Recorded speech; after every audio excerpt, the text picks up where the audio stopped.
اسی لیے علماء کہتے ہیں کہ جب تک کسی انسان کو اللہ نے 15 علوم سے آشنا نہ کیا ہو، اس کو تفسیر قرآن کبھی نہیں بیان کرنی چاہیے۔ 15 علوم سے مراد کیا ہے؟ یعنی صرف ہے، نحو ہے، معانی ہے، بلاغت ہے،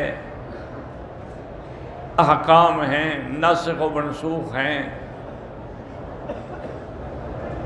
اسماء الرجال ہیں۔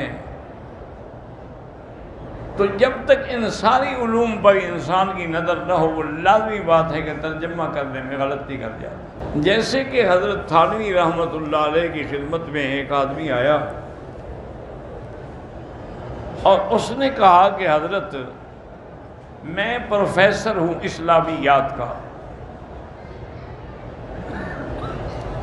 دوسری بات یہ ہے کہ میں عربی لغت کا بھی بہت بڑا ماہر اور مانا ہوا الحمدللہ استاد ہوں، میرا عربی لغت پہ بڑا عبور ہے،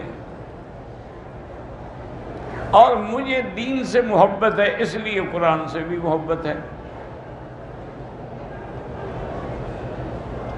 لیکن میں جب مولوی حضرات کی باتیں سنتا ہوں کہ قرآن جو ہے کسی عالم کو بیان کرنا چاہیے، ہر آدمی بیان نہ کرے، تو میں حیران ہوتا ہوں کہ جب میں عربی جانتا ہوں، پروفیسر ہوں اسلامیات کا، قرآن کئی دفعہ پڑھا ہے، کئی دفعہ پڑھا ہے، کہ ہمیں اس کا ترجمہ نہیں، ضرور ہم مولوی کے پاس جائیں۔ یہ علماء جو ہیں کیا قرآن کے نعوذ باللہ ٹھیکیدار ہیں کہ ان کے بغیر ہمیں قرآن سمجھ ہی نہیں آتا؟ حضرت سنتے رہے، چونکہ حضرت تو بہت بڑے الحمدللہ بڑے حکیم الامت تھے، بڑی حکمت سے بات کرتے تھے،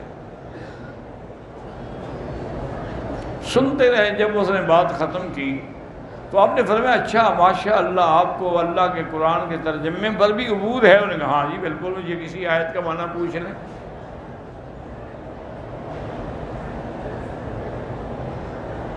آپ نے فرمایا کہ قرآن پاک میں سورۃ الرحمن میں آتا ہے کہ وَالنَّجْمُ وَالشَّجَرُ يَسْجُدَانِ، اس کا ترجمہ کرو۔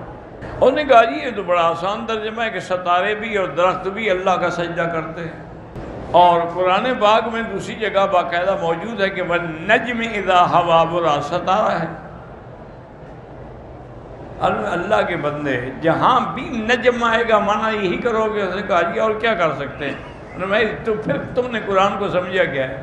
یہ جو والنجم یہاں ہے، والنجم کے بعد والشجر ہے، وہاں نجم کے بعد اذا ہوا ہے کہ جب وہ ڈوبتا ہے، درخت تو نہیں ڈوبتا نا۔ یہاں مراد یہ ہے کہ دو قسم کے درخت ہوتے ہیں، دو قسم کے بوٹیاں ہوتی ہیں، ایک وہ ہوتی ہیں جو زمین پہ کھڑی ہوتی ہیں، جن کی یعنی ساکھ ہوتی ہے، عمود ہوتا ہے، ایک وہ ہیں جو زمین پہ پڑی رہتی ہیں، بیلیں اس کی پڑی ہوتی ہیں، جیسے کدو کی بیل پڑی ہوئی ہے، آپ نے دیکھا ہے کہ متیرے کی اور خربوزے کی بیلیں پڑی ہیں، انگور کی بیلیں پڑی ہیں، تو یہ جو ہے یہ نجم ہے۔ شجر کہتے ہیں جو اپنے ساکھ پہ کھڑا ہو۔ تو اللہ تبارک و تعالیٰ کو یہ دونوں سجدہ کرتے ہیں، تو یہ معنی نہیں کہ اسی لیے ہم نے اس نے کہا تھا کہ علماء سے پوچھو کہ مطلب جہاں بھی نجم کا معنی آئے گا تم ایک ہی معنی کرو گے؟ اس کے تو سیاق و سباق کو دیکھنا پڑتا ہے۔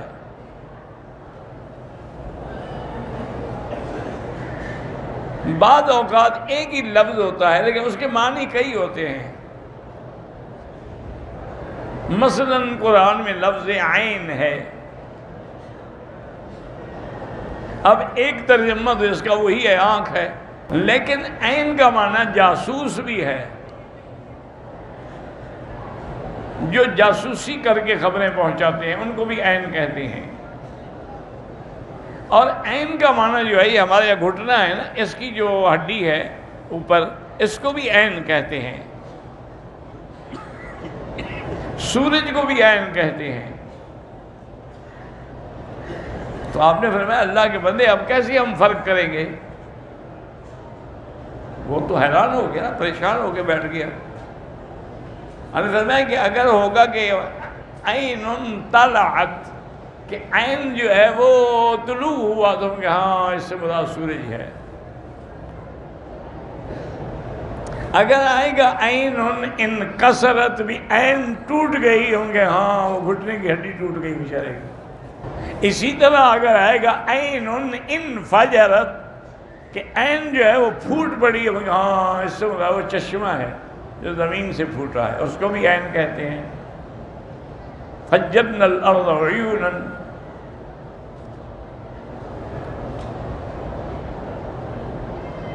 اور اسی طرح اگر کہیں کہ جاسوس نے خبر پہنچائی, کہیں عین النذا اخبرت کہ جاسوس نے جب خبر دی تو آگے سیاق سباق جیسے بدلتا جائے گا, ترجمہ بھی بدلتا جائے گا. اس نے کہا کہ جی ہاں بات آپ کی مجھے سمجھ آ گئی ہے, اور میں توبہ کروں. اس تکبر میں نہ رہو کہ ہم قرآن سمجھ لیتے ہیں. یہی تکبر جنہوں نے کیا نا, نتیجہ یہ نکلا کہ آخر میں بھٹک گئے.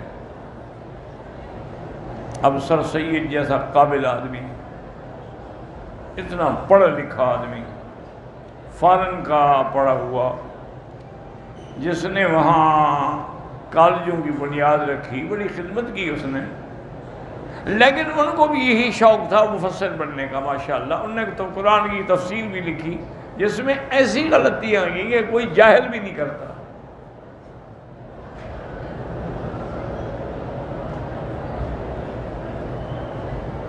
اور کئی ہیں جیسے قادیانی ہے, ان کے جو خلیفہ اول تھا نور الدین, اس نے بھی قرآن کے ترجمہ لکھا اور ہر جگہ اس نے قادیانی کو ثابت کرنے کے لیے قرآن کے معنی بدل ڈالے. اسی طرح جیسے آج کل وہ غامدی پیدا ہوا ہے, وہ کہتے ہیں قرآن میں رجم کا قصہ ہے ہی نہیں, قرآن میں تو صرف کوڑوں کی سزا ہے, رجم کی تو سزا ہے ہی نہیں. رجم کا انکار کر گیا. اور بڑے بڑے لوگوں نے ٹھوکریں کھائی ہیں. نتیجہ یہی تھا کہ وہ کسی عالم سے نہیں پڑھے. اگر کسی عالم سے پڑھتے, ان سے پوچھ لیتے, مسئلہ حل ہو جاتا.